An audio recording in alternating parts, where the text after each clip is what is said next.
Hey everyone, it's Logan with Socialverse. So you've got the question, what is SEO and what does it stand for? Well, SEO stands for Search Engine Optimization. Basically, it's the process of ranking your business and your website higher on search engines so you get found over your competitor. Now, why is SEO important and why would you use it? Well, think about when you're searching for any sort of products or services online, when you're going to Google essentially and typing in that product or that service. What do? You click the first couple links and websites that come up. Do you search and go to page 7, 8, 9, 10, or page 20? No. You stay on the first page of Google, and this is essentially SEO.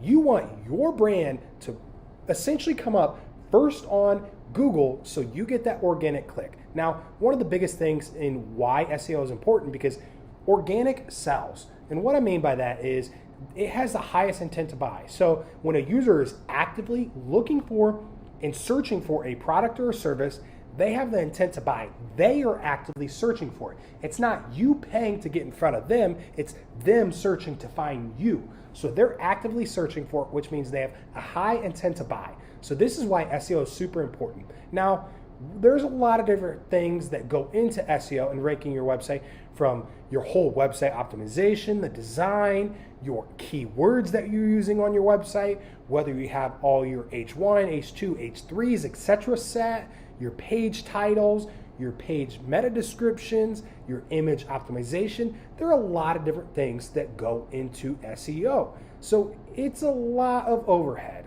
Luckily here at Socialverse, we help you with that. So if you have any questions, make sure you drop them in the comments of this video and we'll be sure to get back to you. What are a couple key things that you should be doing for SEO? Well, like I said, you're gonna wanna focus on your page titles and your meta description, making sure you have keywords throughout your website, all your H1, H2, H3 tags are set, making sure your Google business profile, if you have one, is optimized, and if you don't have one, make sure you create one, and more.